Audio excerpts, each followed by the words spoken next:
Bonjour, bienvenue dans cette nouvelle vidéo, merci de vous abonner. Il suffit simplement de cliquer sur le bouton qui apparaît sur votre écran en bas et à droite et c'est gratuit. Donc voilà, nous allons continuer aujourd'hui notre tutoriel sur Yahoo Mail.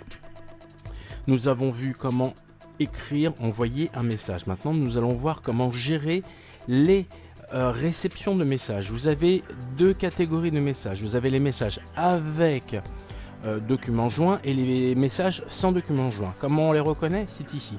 Là où il y a ma souris, vous voyez qu'il y a un trombone, ça indique que le document est joint. Donc si vous rentrez dedans en double-cliquant, vous verrez qu'il y a deux documents qui apparaissent, que vous pouvez télécharger sur votre ordinateur. Pour sortir, il vous suffit simplement de cliquer sur l'endroit où vous voulez aller. Et pour revenir à votre boîte de réception, cliquez ici, boîte de réception. Très bien. Et là, nous avons un deuxième document, on double-clique dessus. Et bon, là, il n'y a qu'un petit message qui veut strictement rien dire, mais qui est un message que nous sommes censés avoir reçu de ce monsieur Sylvestre Adam dans gmail.com. Donc très bien aussi, là, nous avons réussi à rentrer dans ce message. Dans une prochaine vidéo, nous verrons comment répondre ou transférer ou répondre à tous. Alors ce qu'on appelle répondre, c'est simple. Vous avez eu un expéditeur, il vous a envoyé le message, vous voulez lui répondre, mais à lui. Donc qu'est-ce que vous faites? Vous appuyez sur répondre et vous n'êtes pas obligé de réécrire l'adresse de cet expéditeur, ça sera marqué automatiquement. Répondre à tous, c'est le principe que votre expéditeur a mis des gens en copie, c'est-à-dire il a pris des témoins, il a envoyé le même document, mais c'est vous le destinataire.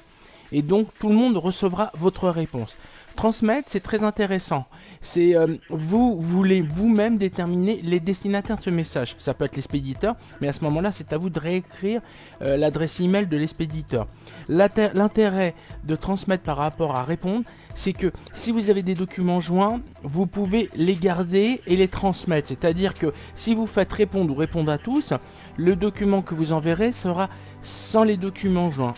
Et si vous faites transmettre, ça sera avec les documents joints. Donc voilà, nous avons réussi à rentrer dans les messages et voir qu'est-ce qu'il y avait dedans. Et bien évidemment, comme vous pouvez voir à droite, il y a des poubelles à côté de la date et de l'heure du message. Donc la poubelle, cela s'entend, c'est pour envoyer le message s'il ne vous intéresse pas ou si c'est de la pub à la corbeille.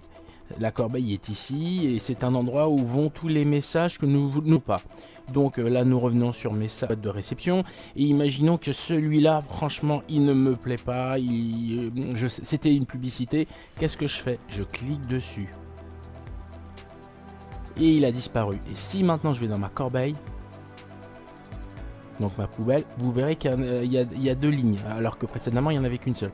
Donc le système a bien validé le fait que je voulais jeter ce message. Et donc dans ma boîte de réception, il y a un message en moins. Voilà, merci, bientôt de nouvelles vidéos, merci de vous abonner. À bientôt.